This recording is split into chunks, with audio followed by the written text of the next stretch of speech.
നമസ്കാരം. കാണാത്തതും കേൾക്കാത്തതും. പൊതു വ്യക്തി നിയമം എന്തുകൊണ്ടാണ് രാഷ്ട്രീയത്തിലെ നിഷിദ്ധ വാക്കായി നിലകൊള്ളുന്നത്? യൂണിഫോം സിവിൽ കോഡ് എന്ന് കേട്ടാൽ ഉടനെ കോൺഗ്രസും ഇടതുപക്ഷവും ഒന്നിച്ച് അതിനെ എതിരിടുന്നു. കേരളത്തിൽ നിയമസഭ തന്നെ അതിനെതിരെ പ്രമേയം പാസാക്കുന്നു. പരിഷ്കൃത ഇന്ത്യൻ സമൂഹത്തിൽ പൊതു വ്യക്തി നിയമം ആവശ്യമെന്ന് പറഞ്ഞു തുടങ്ങുന്ന കോൺഗ്രസ് നേതാക്കളും അങ്ങനെ പറയാൻ കൊതിച്ച് അകമേ വിമ്മിഷ്ടപ്പെടുന്ന ഇടതു നേതാക്കളും സ്വയം നിയന്ത്രിച്ച് എതിർപ്പിലേക്ക് വരുന്നു. മാജിക്ക് പോലെ മെല്ലെ ആ വിഷയം കേൾക്കാനില്ലാതെയാകുന്നു. കുറെ കാലം കഴിഞ്ഞ് വീണ്ടും ഒരു കൂട്ടർ അത് ഉയർത്തിക്കൊണ്ടുവരുന്നു. പിന്നെയും അതിന് സംഹാരം. ഇങ്ങനെ തുടരുന്നു. ഒടുവിൽ ഒരു നിഗമനം അവശേഷിക്കും. പരിഷ്കൃത കാലത്തിനൊത്ത് പൊതുവ്യക്തി നിയമത്തിനു വേണ്ടി ഹിന്ദുത്വ പാർട്ടി മാത്രം ശ്രമിക്കുന്നു. എതിർ രാഷ്ട്രീയ കക്ഷികളും ന്യൂനപക്ഷ സമുദായങ്ങളും ചേർന്ന് അതിനെ ഇല്ലാതെയാക്കുന്നുവെന്ന്. പൊതുവ്യക്തി നിയമങ്ങളെക്കുറിച്ച് സംശയങ്ങൾ നിലനിൽക്കുമ്പോഴും കാര്യങ്ങൾ ഈ വഴിക്ക് പോകുമെന്ന് BJPക്ക് അറിയാം. എന്നിട്ടും ഈ പാകത്തിൽ മാത്രം എന്തുകൊണ്ട് അവർ പ്രവർത്തിക്കുന്നു? ഈ നിയമം യഥാർത്ഥമാക്കുകയല്ല, വിവാദം നിലനിർത്തുക മാത്രമാണ് യഥാർത്ഥ താല്പര്യം എന്നതുകൊണ്ടോ? അങ്ങനെയും സംശയിക്കാം. കാരണം ഇങ്ങനൊരു നിയമം വന്നതുകൊണ്ട് ഹൈന്ദവർക്ക് മാത്രമായി പ്രത്യേകിച്ചൊരു നേട്ടവുമില്ല. അതേസമയം ന്യൂനപക്ഷങ്ങളെ അതുകൊണ്ട് ഒതുക്കാമെന്ന കപടധാരണ വല്ലവരും കൊടുത്തിട്ടുണ്ടെങ്കിൽ അത് നേട്ടമാകാൻ സാധ്യതയുണ്ട്. പക്ഷേ കുറ്റമറ്റൊരു നിയമം യാഥാർത്ഥ്യമായാൽ അത്തരം കപടധാരണകളുടെ സാധ്യതകളുടെ ആയുസ്സും തീരും. അതുകൊണ്ട് പൊതുവ്യക്തി നിയമവും സങ്കല്പവും ചർച്ചാവിഷയം മാത്രമാക്കി നിലനിർത്താനേ ചില ഹിന്ദുത്വ നേതാക്കൾക്ക് താല്പര്യമുള്ളൂ എന്നതാണോ സത്യം? പൊതു തെരഞ്ഞെടുപ്പ് അടുക്കുമ്പോൾ മാത്രം ഈ വിഷയം പൊന്തി വരുന്നതും ന്യൂനപക്ഷങ്ങൾ പ്രതിരോധത്തിനിറങ്ങാൻ ചില സാഹചര്യങ്ങൾ സൃഷ്ടിക്കുന്നതും സംശയജനകമാണ്. നിർമ്മാണം നിർണയിച്ചിട്ടില്ലാത്ത സ്റ്റേഡിയത്തിൻ്റെ ഉദ്ഘാടനം തീരുമാനിക്കുന്നത് പോലെയാണ് വ്യക്തതയില്ലാത്ത പൊതുവ്യക്തി നിയമത്തെക്കുറിച്ചുള്ള പ്രഖ്യാപനവും. സ്റ്റേഡിയം തങ്ങളുടെ തലയ്ക്ക് മുകളിലാണോ കെട്ടാൻ പോകുന്നതെന്ന് അറിയാത്തവർ എതിർക്കും. അപ്രകാരം തന്നെ സ്വന്തം അസ്തിത്വത്തിന് ഭീഷണി ഭയക്കുന്ന സമുദായങ്ങളും. പൊതുവ്യക്തി നിയമം എന്നത് ഒറ്റ വാക്യത്തിലോ ഖണ്ഡികയിലോ ഒരു അധ്യായത്തിലോ തീരുന്നതല്ല. നിരവധി ഭാഗങ്ങളും പിരിവുകളും ഇതിലുണ്ടാവും. ഇതൊക്കെ ഓരോ വിഭാഗത്തെയും എങ്ങനെ ബാധിക്കുമെന്ന് അറിയണമെങ്കിൽ നിയമത്തിൻ്റെ വിശദമായ കരട് രൂപം ഉണ്ടാകണം. അതുപോലും തയ്യാറാകാതെ എങ്ങനെയാണ് ഇതേക്കുറിച്ചൊരു ചർച്ചയെങ്കിലും സാധ്യമാകുക? എങ്ങനെയാണ് വിവിധ സമുദായങ്ങൾക്ക് പഠിക്കാനാവുക? തങ്ങളുടെ വിശ്വാസപരമായ നിലനിൽപ്പിനെ അപകടത്തിലാക്കുന്ന വ്യവസ്ഥ ഉണ്ടാകുമോ എന്ന ആശങ്കയും ഉണ്ടാകുമെങ്കിൽ എതിർക്കാനുള്ള അവകാശവും ന്യൂനപക്ഷമടക്കം സമുദായങ്ങൾക്കുണ്ട്. ക്രൈസ്തവ സഭകളുടെ കാര്യത്തിലെ ഒരു ഉദാഹരണം മാത്രം എടുക്കാം. വിവാഹമോചനത്തെ ക്രൈസ്തവ വിശ്വാസം അംഗീകരിക്കുന്നില്ല, എന്നാൽ നിയമം അത് അനുവദിക്കുന്നുണ്ട്. ശരി തന്നെ, അവിടെ സമുദായങ്ങൾക്ക് ഒന്നും ചെയ്യാനില്ല. എന്നാൽ സിവിൽ നിയമപ്രകാരം വിവാഹമോചനം നേടിയ ഒരു വ്യക്തിക്ക് വീണ്ടും വിവാഹകർമ്മം കൂദാശ ചെയ്തു കൊടുക്കാൻ വൈദികരെ നിർബന്ധിതരാക്കുന്ന നിയമം കൊണ്ടുവന്നാൽ അത് വിശ്വാസ സമൂഹത്തെ തകർക്കുന്നതാണ്. അതിനെ എതിർക്കുകയല്ലാതെ നിവൃത്തിയില്ല.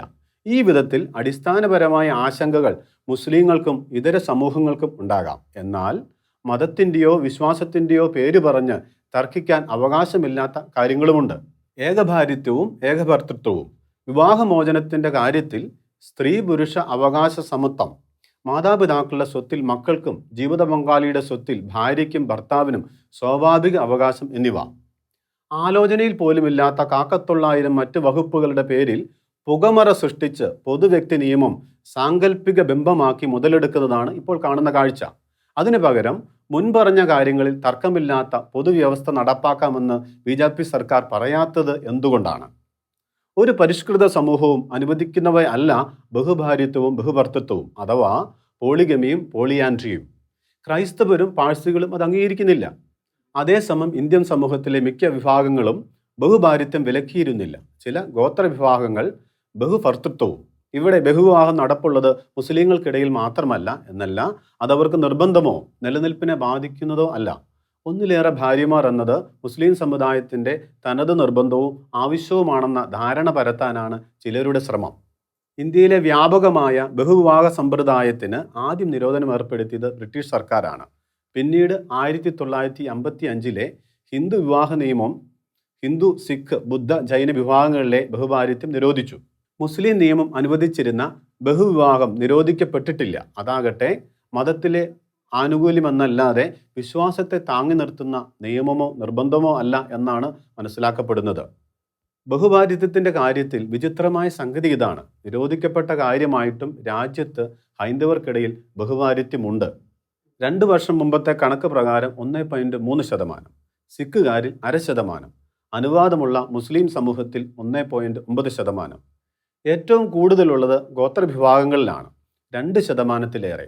ഇന്ത്യൻ സമൂഹത്തെ മൊത്തത്തിലെടുത്താൽ സഭക്തികളുള്ളത് 1.4% പേർക്കെന്ന കണക്കുമുണ്ട്. കാര്യം വ്യക്തമാണ്. പൊതുവെ ഇന്ത്യൻ സമൂഹം ബഹുവിവാഹത്തോട് പുറംതിരിഞ്ഞാണ് നിൽക്കുന്നത്.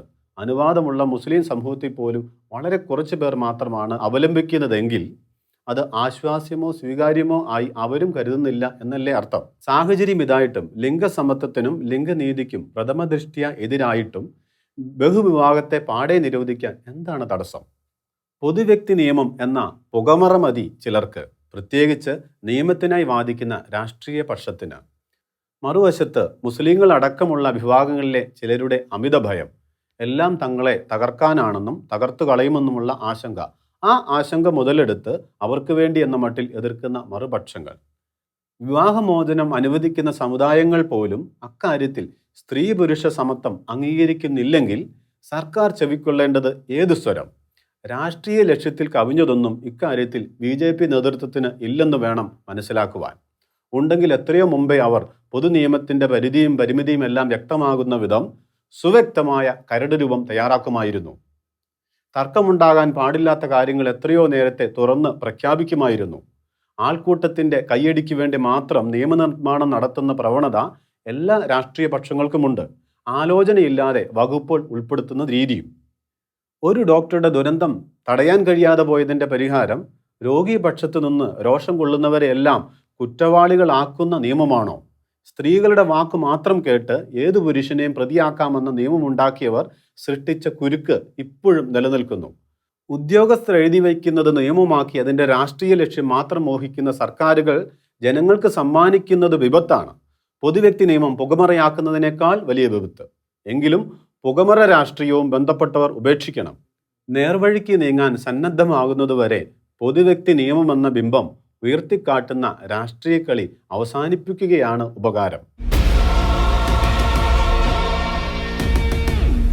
4 നൂറ്റാണ്ട് മുമ്പാണ് ഒരു വ്യാജ പ്രചരണം കേരളത്തിലെ മാർത്തോമ ക്രൈസ്തവരെ പ്രതിഷേധ കയറടിപ്പിച്ചതും ഭിന്നിപ്പിക്കലിന്റെ കാഞ്ചി വലിച്ചതും. അഹത്തള്ള മെത്രാനെ പോർച്ചുഗീസുകാർ അറബിക്കടലിൽ താഴ്ത്തിക്കൊന്നുവെന്ന പ്രചരണം, അതിൻ്റെ പ്രത്യാഘാതങ്ങളും ക്ഷതങ്ങളും മലങ്കരയിലെ ക്രൈസ്തവർ ഇനിയും അനുഭവിച്ചു തീർന്നിട്ടില്ല. അതിൻ്റെ വേദനയും തീരുന്നില്ല. അനേകരിലേക്ക് ക്രിസ്തുവിൻ്റെ സ്നേഹവും സുവിശേഷവും എത്തുന്നതിന് അത് വരുത്തിയ തടസ്സവും വിഘാതവും ചെറുതല്ല. ഇന്ന് അത്തരം പ്രചാരണങ്ങൾ വിലപ്പോകില്ലെങ്കിലും അതേ മട്ടിലല്ലേ ചിലർ എറണാകുളം അങ്കമാലി രൂപതയിലെ പേപ്പൽ പ്രതിനിധിയുടെ ആധികാരികത ചോദ്യം ചെയ്തത്? ആസൂത്രിത ലക്ഷ്യം നേടാൻ വേണ്ടി കൃത്രിമം പ്രചരിപ്പിക്കുന്ന പ്രവണത അവർ തന്ത്രപരമായി ശ്രമിച്ചത് വന്നെത്തിയ ആർച്ച് ബിഷപ്പ് സിറിൽ വാസിൽ വത്തിക്കാന്റെ യഥാർത്ഥ പ്രതിനിധിയല്ലെന്നും തത്കാലത്തേക്ക് ധ്വനിപ്പിക്കാനാണ്. തെളിച്ചു പറഞ്ഞാൽ വ്യാജനാണെന്ന തോന്നൽ ഉളവാക്കാൻ. വ്യാജനാണെന്ന് പറയാൻ അവർ ധൈര്യപ്പെടുന്നില്ല. കാരണം ആ അസത്യം പിടിച്ചു നിൽക്കില്ല എന്നറിയാം. അതുകൊണ്ട് ഒരു തർക്കത്തിന്റെ മാത്രം പരിവേഷം തത്കാലത്തേക്ക് കൊടുത്ത് പേപ്പൽ പ്രതിനിധിയെ അസ്വീകാര്യനായി അവതരിപ്പിക്കുന്ന തന്ത്രം. അത് കഴിഞ്ഞപ്പോൾ സീറോ മലബാർ സഭയുടെ സ്വാതന്ത്ര്യം റോമിന് അടിയറ വെച്ചു എന്ന ആക്ഷേപം. ഒപ്പം സീറോ മലബാർ സഭ സ്വതന്ത്രമായാൽ എന്ന സാങ്കല്പിക ഭോഷത്വത്തെക്കുറിച്ചും ചിലർ പ്രസംഗിക്കുന്നു. എന്തു സ്വാതന്ത്ര്യത്തെക്കുറിച്ചാണ് ആ ചിലർ പറയുന്നത്? തിരുസഭയുടെ സാർവത്രിക ഐക്യത്തിൽ നിന്നും സാഹോദര്യത്തിൽ നിന്നുമുള്ള സ്വാതന്ത്ര്യമോ? മുന്തിരിവള്ളിയിൽ നിന്ന് ശാഖകളെ വെട്ടിമാറ്റുന്ന സ്വാതന്ത്ര്യമോ? വേർപെടലോ? സഭയിലെ മേലധ്യക്ഷന്മാരോടും സിനഡിനോടുമുള്ള അനുസരണത്തിൽ നിന്നുള്ള സ്വാതന്ത്ര്യമോ? അത് ഭവനം വിട്ട് തെരുവിലേക്ക് ഇറങ്ങുന്നവരുടെ മാരക സ്വാതന്ത്ര്യമാണെന്ന് അവർക്ക് അറിവില്ലെന്നായിരിക്കുന്നു. കാരണം ആ ചിലരുടെ ഹൃദയകാഠിന്യം ഇതുവരെയായിട്ടും അലിയുന്നില്ല എന്നത് വേദനാജനകം തന്നെ. സ്വതന്ത്രരായി വിട്ട ശേഷവും മനസ്സുമാറി ഇസ്രയേലിനെ ക്രോധത്തോടെ അനുധാവനം ചെയ്ത ഫറവോയുടെയും സംഘത്തിൻ്റെയും ഹൃദയകാഠിന്യം ചെങ്കടലിൻ്റെ അഗാധതയിൽ അമർന്നത് എല്ലാവർക്കുമുള്ള പാഠമല്ലേ? വ്യക്തിപരമായ എതിർപ്പിൻ്റെ പേരിൽ അതിരൂപതയെയും അവിടുത്തെ വിശ്വാസികളെയും ഇനിയും കെടുതിയിൽ കുടുക്കിയിടാനാണോ ചിലർ ആഗ്രഹിക്കുന്നത്? തിരുസഭയെ അനേകർക്ക് മുമ്പിൽ അവഹേളിതമാക്കാനും. പാപ്പയാൽ നിയുക്തനായ ദൗത്യം നിർവഹിക്കാനെത്തിയ പേപ്പൽ പ്രതിനിധിക്ക് നിയോഗം നിറവേറ്റാൻ കഴിയട്ടെ. അതുപോലെ സമാധാനത്തിലേക്കും ആരെയും നഷ്ടപ്പെടുത്താത്ത ഐക്യത്തിലേക്കുമുള്ള വഴിയാകട്ടെ എന്ന് ആശിക്കാനും ആശംസിക്കാനും നമുക്ക് അവകാശമുണ്ട്. കാരണം നമ്മുടെ പ്രത്യാശ തന്നെ മണിപ്പൂരിലെ പീഡിത ജനതയെയും കൈയൊഴിയാത്ത ഈശോയിലുള്ള പ്രത്യാശ. അവരെ ഓർക്കുമ്പോഴെങ്കിലും സമൃദ്ധിയും സ്വസ്ഥതയും പാഴാക്കി കലഹമുണ്ടാക്കുന്ന മനസ്സുകൾക്ക് മാർദ്ദവം വന്നിരുന്നുവെങ്കിൽ. കാണാത്തതും കേൾക്കാത്തതും ഇനി അടുത്ത ആഴ്ച.